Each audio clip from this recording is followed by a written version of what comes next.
Some truths are not meant to be shouted. Some parts of us are sacred in a world that constantly urges us to open up, speak out, share everything. We forget the power of silence. We forget that mystery isn't weakness, it's wisdom. Albert Einstein once said, "The world as we have created it is a process of our thinking. It cannot be changed without changing our thinking. But what happens when that thinking, your dreams, your struggles, your truth is handed to the wrong hands? What if the key to protecting your peace is not in what you say, but what don't you do?" Today, we explore the 6 things you must never share with anyone, not because you don't trust them, but because your inner life deserves protection. There's an old saying whispered in many cultures: the more sacred a thing is, the more silent it should be. In a world addicted to noise, silence becomes rebellion, and wisdom becomes protection. Einstein, though often portrayed as the man of equations and cosmic curiosity, understood this truth. His life, layered with complexity, carried with it a quiet discipline, knowing of what to reveal and what to conceal. The first thing we must learn not to share is our deepest goals, not because they are shameful, but because they are fragile. Like seeds beneath the soil, dreams need darkness to germinate. Expose them too early, and they risk withering under the heat of doubt, judgment, or even praise. When we speak of what we plan to do before we've done it, something shifts, the mind relaxes, the urgency fades. We begin to believe we've already climbed the mountain, even though we've only pointed at its peak. Einstein worked for years in quiet obscurity before the world knew his name. He let the silence shape his thoughts before he offered them to history. There is great dignity in waiting, in allowing your work to rise, not for applause, but because it must. The second thing never to share is your acts of kindness. Goodness, when advertised, becomes currency. It trades purity for performance. We often feel the urge to tell others how much we've done, whom we've helped, how generous we've been. But in that telling, we stain the act. Kindness that seeks a witness is no longer kindness. It is ego, dressed in virtue. Einstein believed that the highest form of intelligence was not knowledge, but compassion. Yet he rarely spoke of the good he did, because true giving is quiet. It leaves no footprints. It's like rain in the desert, nourishing, invisible, and unexpected. Third, keep your family conflicts private. Even the strongest homes carry fractures, but those fractures do not belong to the world. When we speak publicly of our disagreements, we invite others to judge, to take sides, to remember things we may one day forgive. You may make peace with a brother, a partner, a parent, but those who heard your anger might never forget. Einstein himself had a turbulent personal life, but he kept those matters away from the spotlight. Not to hide, but to honor, because sometimes the quiet act of protecting a person's dignity, even in conflict, is an act of love. When the world is not watching, healing is easier, so shield what is sacred. Your home is not a stage. Let it be a sanctuary. The fourth thing is your income and wealth. Wealth, whether great or modest, is one of the most misunderstood forces in human life. When shared carelessly, it attracts assumptions. People begin to see not you, but what you own. They measure your value by numbers, not by depth. Einstein was not a man of extravagance. He lived simply, even when he could afford otherwise, because he knew the most profound richness is a mind free from the weight of appearances. To talk constantly about your wealth is to wear golden chains. True freedom lies in detachment, not from money, but from the need to prove it. Let your integrity be the only wealth you display. Let your wisdom be your signature.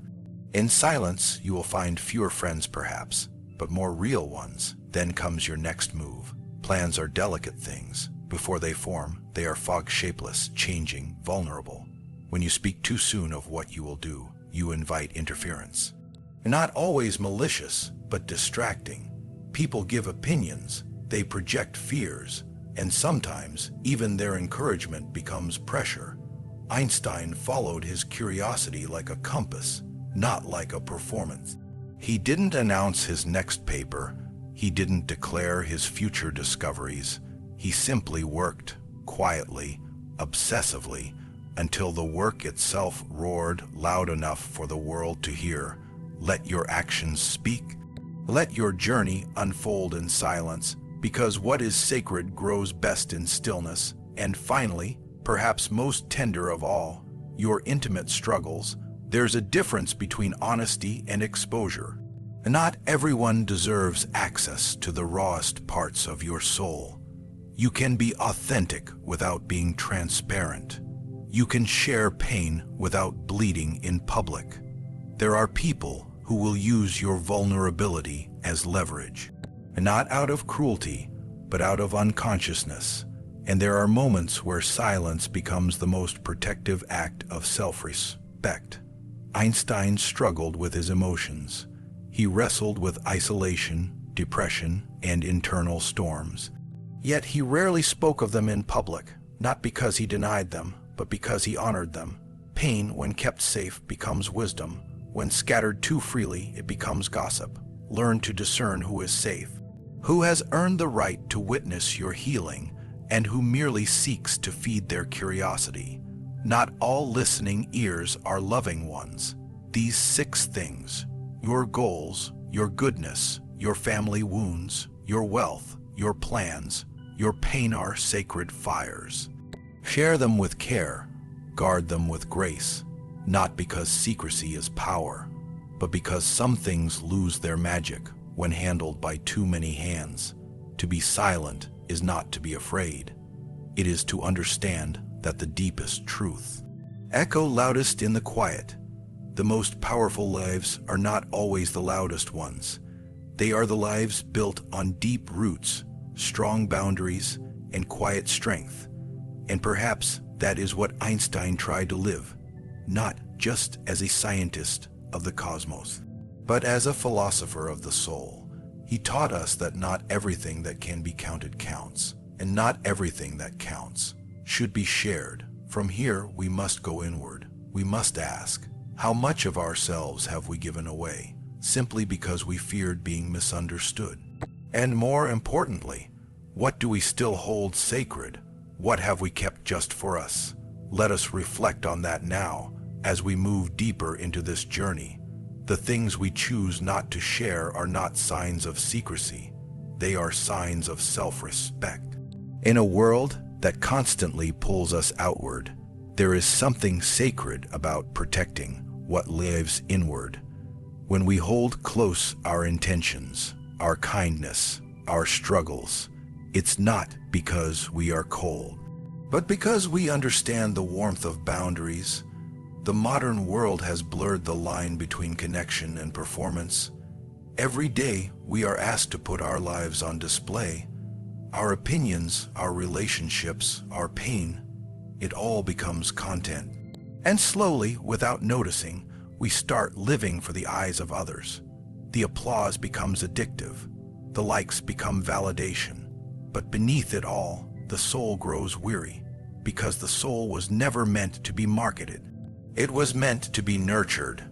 We often assume that openness is always a virtue, but even nature teaches us otherwise. The most beautiful things remain partially hidden. The roots of trees, the depths of oceans, the stillness of mountain caves. What is most powerful does not cry out to be seen. And perhaps the same is true of us. We are taught to chase exposure, to be bold in our self-expression, but rarely are we taught discernment. Rarely are we taught the wisdom of holding back. Do not speak until the words are ripe. Do not share until the space is safe. Do not move until the moment is aligned. Albert Einstein understood that silence could hold more meaning than speech. He once wrote, "I live in that solitude which is painful in youth, but delicious in the years of maturity. In solitude, he found clarity. In silence, he shaped his deepest truths. His wisdom wasn't just in the theories he published, but in the restraint he practiced. Think about how often we've hurt ourselves by oversharing. A dream told too soon that was laughed at. A personal struggle revealed to someone who didn't hold it with care. A family issue aired to the wrong ears and never forgotten. These wounds are quiet but lasting, and slowly we begin to learn. Some things are better kept close, like a flame sheltered from the wind. And yet, withholding is not about fear. It's not about hiding. It's about honoring. To know the worth of your thoughts, your plans, your heart, and to offer them only when the soil is fertile. Not every moment is a moment to speak. Not every ear is meant to hear. There is great courage in choosing who gets to know you, not because you're building walls, but because you're building a life with intention. The philosopher Epictetus once said, "Silence is safer than speech," but in that silence, we must also reflect. What parts of ourselves have we been giving away too easily? What parts deserve protection, patience, privacy? We have grown used to measuring our lives by external feedback, but a truly centered life flows from within. A person who is grounded in themselves does not need to shout. They don't need to explain. They don't need to justify. They walk with an inner compass. They know who they are, even when no one else does. This doesn't mean we walk alone. It means we walk wisely. We choose carefully who gets to know our inner world. We understand that not all spaces are sacred, and that some truths lose their meaning when spoken into the wrong environment. There is a kind of freedom in this, an elegant detachment.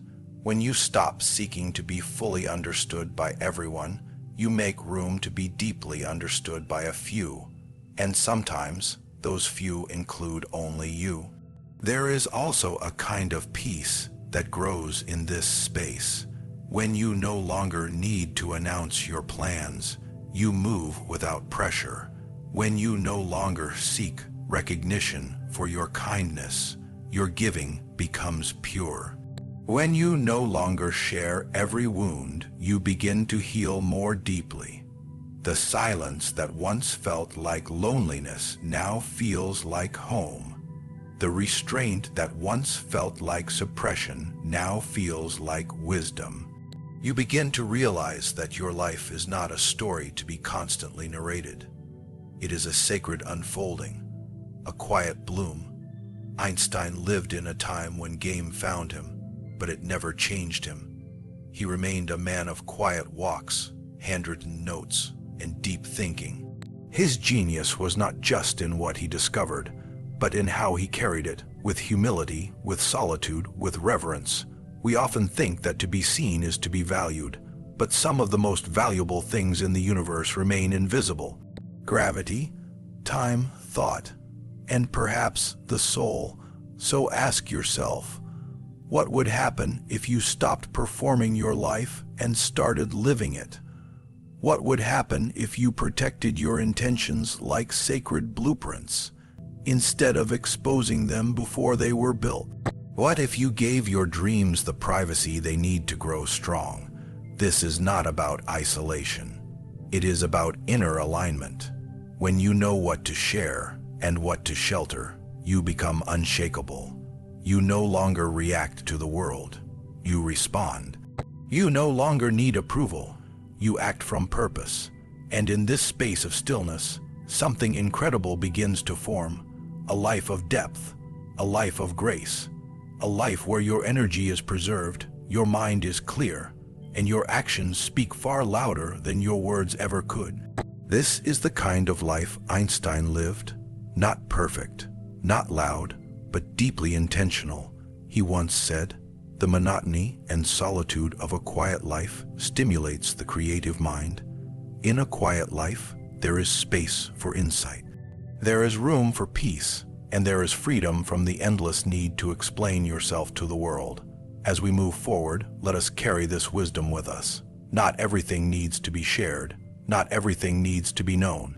Some things, your goals, your generosity, your pain, your plans, deserve to be held gently, quietly, until they are ready to meet the world.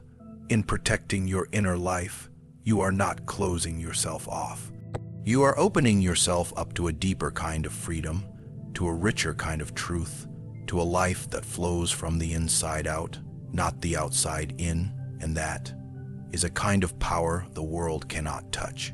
So we arrive here, after the silence, after the restraint, after the quiet dignity of holding back. What remains is not emptiness, but something fuller, something deeper, a self that is intact, a soul that has not been scattered across 100 careless conversations, a mind that has not been diluted by the noise of needing to be understood by everyone.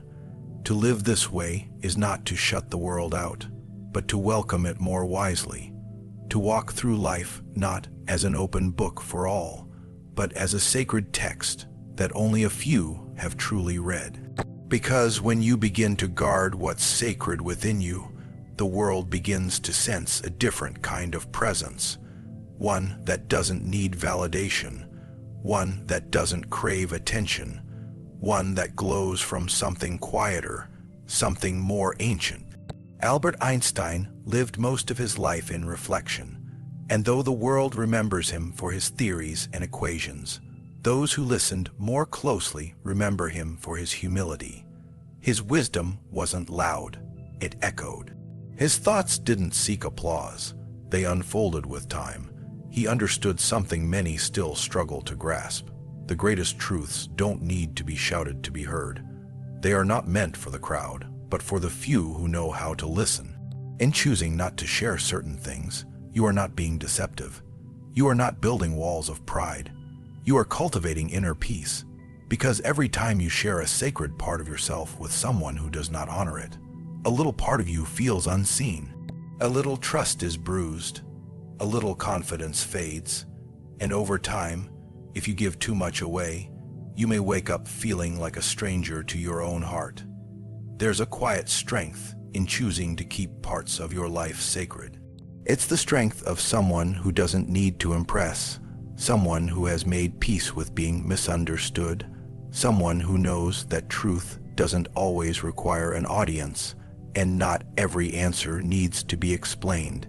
What Einstein practiced wasn't secrecy, it was sovereignty, a kind of freedom that cannot be bought or borrowed.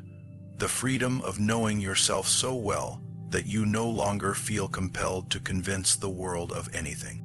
You simply live, and in that living, you inspire. Imagine the energy we would save if we didn't constantly seek to explain our dreams, defend our wounds, or justify our next steps. Imagine the clarity we would gain if we didn't expose every decision to the opinions of others. Imagine how strong our roots could grow if we gave them time, space, and silence. Not everything must be spoken to be real. Not every emotion needs to be declared to be valid. Some things, many things, grow better in the dark. Some dreams are meant to be protected like a candle in the wind, not carried into the storm for the world to see. And yet, this way of living requires courage. It is easier to be loud. It is easier to pour everything out. But stillness, that takes strength. It takes awareness to pause before sharing. It takes emotional maturity to sit with your truth without rushing to deliver it.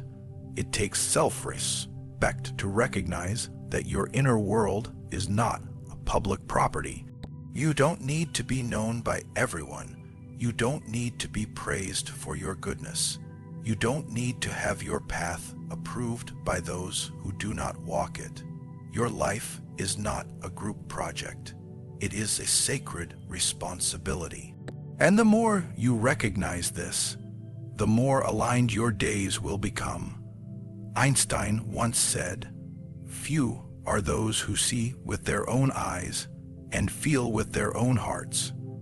In other words, most people look at life through borrowed beliefs, inherited fears, and collective assumptions. That is why, when you live authentically and quietly, it may confuse them. It may even disturb them, because it reminds them of the voice they've long silenced inside themselves. but that is not your burden. You are not here to make everyone comfortable. You are not here to explain your soul. You are here to live from your center, to walk in alignment with your own truth, and to know, deep in your bones, that not sharing everything doesn't make you less honest. It makes you more whole. The world doesn't need more noise. It needs more depth. And that depth comes not from how loudly we speak, but from how deeply we understand, from how intentionally we live, from how wisely we share ourselves. There is a beauty in becoming unreadable to those who only know how to skim. When you stop offering the most sacred parts of yourself to passing strangers, you begin to honor the miracle that is your inner life. And in that honoring, you find a new kind of peace, one that isn't shaken by criticism, one that isn't inflated by praise, one that stands quietly, knowing that it answers only to truth. So let the world wonder what moves you. Let them guess where you're headed. Let them be surprised by your arrival. You owe no one a roadmap. You owe no one an explanation for your growth, your silence, your vision. What you protect becomes powerful. What you cherish becomes eternal. This is not just advice. It is a way of life, a way of being in the world that is both soft and unshakable, a way of carrying yourself with grace, with stillness, with that quiet confidence that comes from knowing who you are and what you're here to do. Let this be your reminder. Your silence is not empty. It is full of meaning. Your restraint is not weakness. It is wisdom. Your privacy is not isolation. It is sacred space. And in a time when everyone is trying to be heard, perhaps the most powerful thing you can do is listen to your soul, to your purpose, to the still, unshaken voice within. That is where peace lives. That is where power begins. And that is where the legacy of those like Einstein still speaks, not in volume, but in vision. Not in exposure, but in essence. You are not here to be understood by all. You are here to understand yourself, and in doing so, become someone the world quietly respects, even if it never fully knows why.